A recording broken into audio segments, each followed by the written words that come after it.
Bismillahirrahmanirrahim. This is the second part of my summary of the book Is Science Western in Origin by Professor Raju. The first part of this summary dealt with the myth of Greek origins of all knowledge. This second part deals with some special cases of importance where Eastern discoveries have been attributed to Western scholars. We start with a brief recap of part 1. This deals with the theft of history phenomena, that inventions of other civilizations were stolen and the credit was taken for Europeans. In particular, there has been a strategy which basically takes the Dark Ages of Europe, which is 1,000 years from 500 to 1500 roughly, and all knowledge that was invented in this era is either backdated to be of Greek origin or postdated to be attributed to European plagiarists and copyists who borrowed from this period without acknowledgement. As a result, we get a history in which it seems like the Greeks created knowledge and there was 1,000 years of darkness, and then the Europeans started creating knowledge again. One of the key reasons for this myth is the racist idea that all knowledge was created by whites. And this racist idea enabled the mass murders and genocides and destructions of other culture and civilizations, which was part of the motivation for global conquest and colonization. And since Europe conquered about 90% of the globe by the early 20th century, this story was imposed upon the minds of the colonized. The victors not only stole natural resources, but they also stole knowledge from all other sources without acknowledgement. So part 2 of this book by Raju discusses some special cases, in particular Euclid, Ptolemy, Copernicus, and Descartes. And though not documented here in this book, in later lectures, Raju has shown how Euclid was probably a black woman from Africa and not a Greek philosopher. And similarly, the major contributions of others are falsely attributed to the West. There's very strong evidence that the invention of geometry is due to not to Greeks but to many other sources, including the Egyptian pyramids provide magnificent evidence for good knowledge of geometry, and also the so-called Pythagorean theorem was known to Egyptians, Indians, and Chinese. And early editions of this famous book called The Elements do not mention that this is from Euclid. In fact, these are supposed to be lectures of Theon, which are borrowed from existing knowledge. So there is a strong evidence that the myth of Euclid was manufactured in order to provide a Greek origin to geometry, whereas in fact geometry is the creation of other civilizations.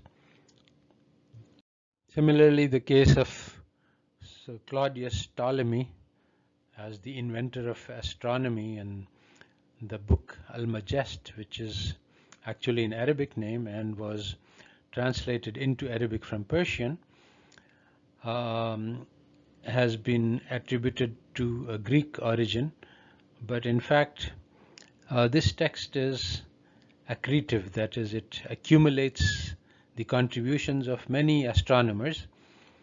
It has origins in Indian astronomy and has been updated and revised and added to by countless authors who are not known at this time. The idea that this comes from Greeks is fake for many reasons, and it comes from basically the same type of methodology that was used to attribute all knowledge in the Library of Alexandria to Greeks. There is lots of non-textual evidence that Greeks did not have any competence in astronomy, and so that this could not be the work of a single Greek astronomer. Some of the non-textual evidence for the astronomical contributions being due to Indians is that the Indian agriculture needed good astronomy, and shipbuilding was also an advanced art in India, and navigation also requires good astronomy. The Greeks, on the other hand, did not have good calendars, and they had no need for navigation at sea because they did not travel large distances required to take into account the global curvature. Another type of evidence is to look at the development over time. So it turns out that in India, the figures in the sign table slowly grow more accurate with 3 place, 4 place, 5 place, 6 place, and 8 place decimal accuracy, taking 1,000 years to achieve.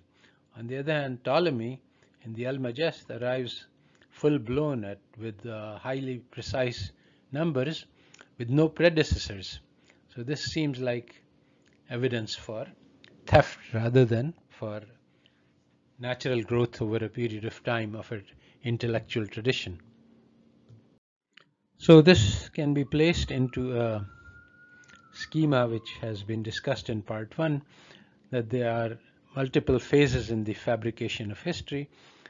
Initially, the conquest of Alexander the Great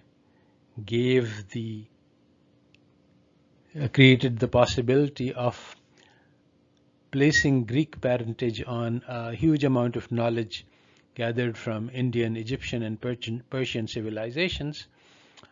All of this was gathered in the Library of Alexandria and attributed to Hellenic sources.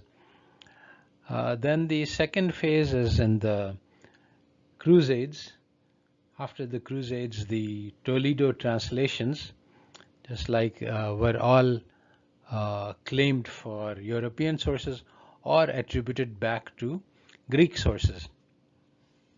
And the third phase was the Inquisition, during which period we had translations being checked for religious correctness, and one of the aspects was to ensure that no praise or nothing praiseworthy was attributed to Islamic sources or even non-Christian sources. So in this phase we have Copernicus and Newton as examples. So the standard story of Copernicus, which is told now, is that the Greeks invented Ptolemaic astronomy, which is false. The Greeks did not invent astronomy at all. And then this geocentric model survived for 13 centuries, and Copernicus launched a revolution by introducing the heliocentric model, and this had profound implications and opened pathways for dramatic progress. And Kuhn adds that Copernicus first revived the full Hellenistic tradition of mathematical astronomy. Again, this is just a storyline that Greeks originated all knowledge, but in fact it is clear that Greeks were very poor at mathematics and at astronomy, so this story cannot be correct. To understand what Copernicus did, we have to look at what his contributions are claimed to be. And one of them is the heliocentric model, the idea that the sun is at the center of the universe, center of the solar system. And the second, there is a mathematical model of planetary movement. Now, as far as heliocentric possibility goes, many predecessors have discussed this possibility, and Copernicus also mentions this as a possibility. So Copernicus is not really an innovator in this regard. Copernicus does not say that the Earth moves around the sun like Galileo. He simply says that this is a convenient hypothesis to make for certain calculations. And this is something which has been done by many predecessors. So the heliocentric aspect is not really revolutionary with Copernicus. Really revolutionary aspect is the mathematics of Copernicus, which is a radical advance over Ptolemy. But this model is identical to the model of Ibn Shatir, and it's based on methods developed in the Islamic civilization by Nasiruddin al-Tusi and his followers. They raised certain new questions in astronomy and gave some new answers. Copernicus asked the same questions and gave the same answers.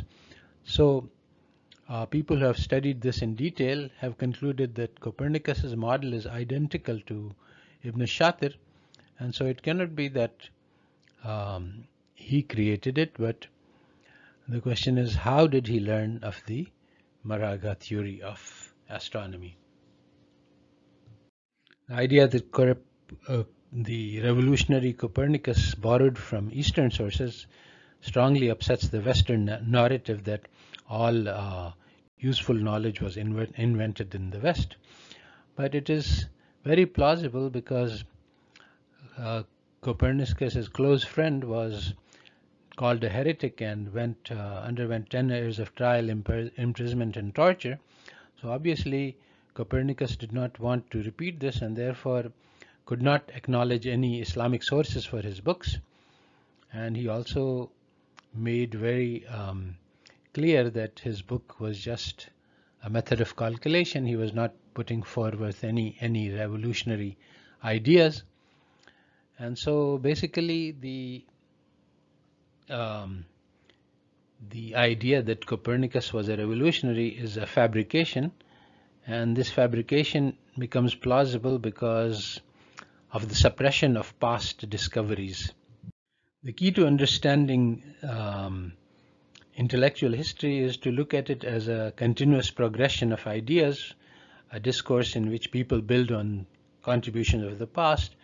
If we suppress all contributions between the Greeks and the modern Europeans, then all of the advances made are attributed to one person, the translator, and then he appears to be a revolutionary. So this discontinuity, that knowledge is at one stage in a certain era and then suddenly one person makes a huge advance in knowledge, this is a key to understanding that plagiarism has occurred. And basically, when the Western civilization rejected all non-Western contributions, then they created this discontinuity where it appears that European scholars were brilliant and they were coming up with these fantastic ideas which incorporate centuries of progress over mankind, when in fact what they were doing was they were borrowing from centuries of accumulation of knowledge without acknowledgement. Many cases like this can be documented. For example, Tycho Brahe was very important, a royal astronomer, and he borrowed from sources in India but could not reveal or acknowledge his borrowings. Similarly, the Mercator projection, Mercator himself was subject to the Inquisition. He borrowed from forbidden sources and could not acknowledge them.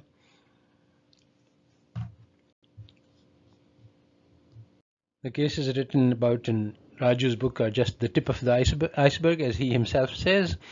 And so just for the sake of mention, some of the keys plagiarisms occurred when ideas of Ghazali about theories of knowledge were borrowed without acknowledgement by Descartes. Also, the famous Cartesian coordinates attributed to Descartes had been in use in Islamic civilization long before he invented them, long before Descartes. And similarly, David Hume, one of the top Enlightenment philosophers, borrowed lots of ideas from Al-Ghazali, but without any acknowledgement. So there is a huge amount of Western intellectual borrowing from Islam which has not been acknowledged, and this leads to the misconception that only the white races can think and nobody else can. So one of the most important cases documented in Raju's book is the case of Newton. Newton himself said that if I have seen further, it is because I stood on the shoulders of giants.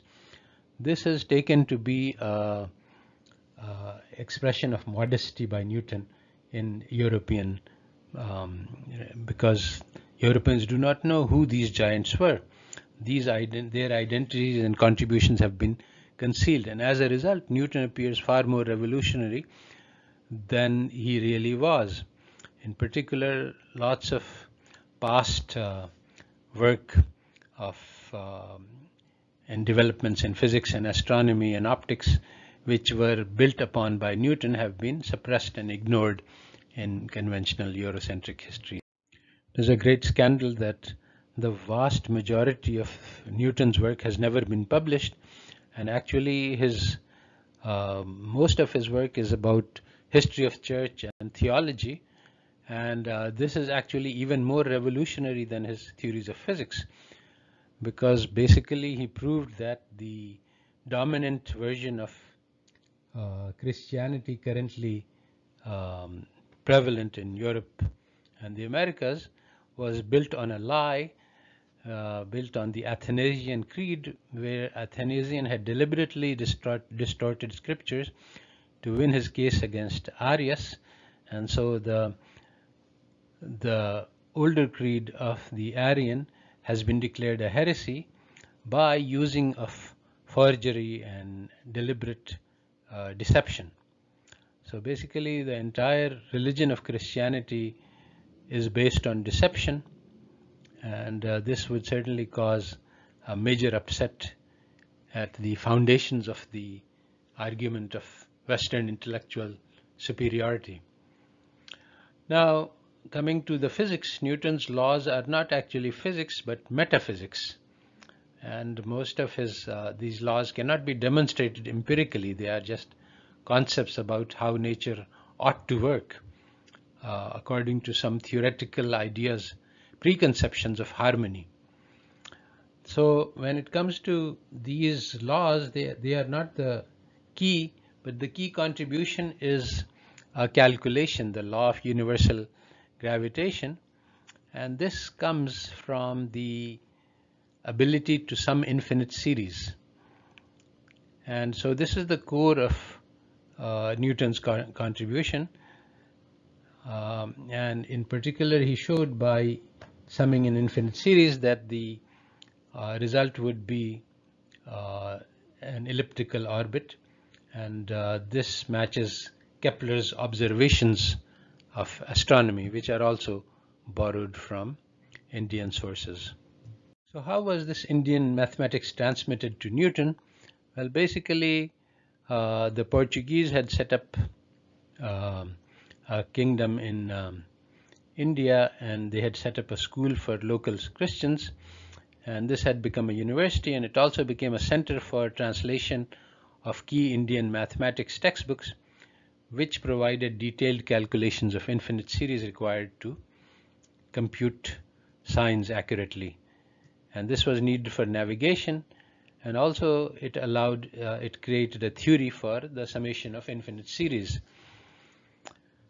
And Kepler stole these manuscripts from Tycho Brahe but could not understand the mathematics.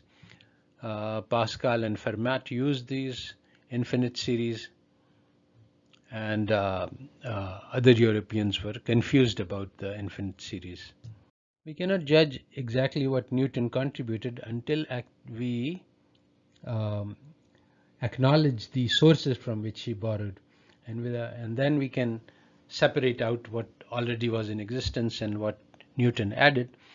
Without more accurate history, it's difficult to judge, but basically the key contribution of Newton was to assimilate this Indian mathematics of infinite series into pre-existing European frameworks for understanding of mathematics.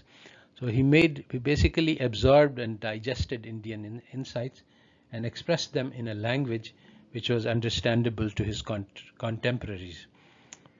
And this allowed the creation of calculus and allowed Newton's contributions to be comprehensible to his Europeans.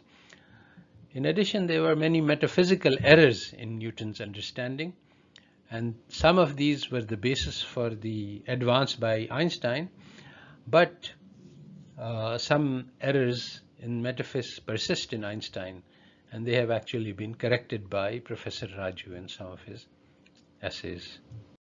So what do we get out of this review of European history and their theft of contributions from other civilizations and their claim that science is purely a Western invention? An important part of this history rests on fabricated figures, people who'd never existed, like Euclid and Pythagoras and Claudius Ptolemy, and these figures have been manufactured in order to attribute knowledge to Greek sources, which was actually attributable to Egyptian, Persian, and Indian civilizations. The policy of deliberately lying to advance church agenda was part of Christian orthodoxy, and many of the books of the Bible are known to be forgeries. See Bart Ehrman's lectures on forgeries and counter-forgeries for evidence. The Catholic Church officially forbade borrowing from Muslims, and especially praising the Muslims for any accomplishments, and it also encouraged misrepresenting the source of borrowing. So this is part of the official policy to deny credit to non-whites for invention of knowledge. And this policy of denying any knowledge to non-whites was the basis of racism, which allowed for colonization and conquest, and provided justification for this. And it also was mutually reinforcing in the sense that destruction of cultures and intellectual traditions led to the intellectual decline of competition. With the decline of Western hegemony, counter narratives to the idea that all knowledge was invented by Europe are now emerging, but there is also strong resistance to this idea, and the evidence that is presented for European theft has been countered by some standard tricks which are used to deny credit to non-West. One of them is the doctrine of independent rediscovery, when we find that, for example, the model of Copernicus is identical to that of Ibn Shatir, then instead of acknowledging that Copernicus must have borrowed, we say that Copernicus just independently rediscovered this idea, even though this seems quite ridiculous. Similarly, when you argue that this idea went from the West to East, all you note is that dates, that if the West discovered Western discovery predates the Eastern discovery, then it is assumed that East borrowed from West. But if in the other direction, if the Eastern discovery predates Western discovery, then you have to rigorously prove every step of the transmission. How did it get from there to here to there? And any missing step is sufficient to say that, well, we don't have proof, so it's actually Western. And there's also some other tricks which are more subtle. For example, there is a specific style of Western mathematics, axiomatic logical, which is different from the styles dominant in Egypt and India, which were more concerned about practical and engineering style mathematics rather than the so-called rigorous formal proof. By creating false and standards for judgment and judging the other civilizations to be failed to come up to Western standards, they discredit all knowledge as being non-rigorous, sort of hand-wavy, intuitive. And this is a subtle trick which it is harder to explain and discredit. But the consequences of this denial of non-Western accomplishments have been very tragic. The methodology used in the West is actually quite faulty. This axiomatic method makes mathematics far more difficult than it needs to be. Today it is possible to develop calculus and geometry and other disciplines without the Western framework of axiom proof, and to make it very easy for students to understand. And courses based on this intuitive methodologies are under development by Professor Raju and others. A faulty philosophy of science glorifies Western achievements and makes it appear that no one else can do science, whereas in fact science is the creation of other civilizations, and in particular the essence of the scientific method is due to Ibn al-Haytham.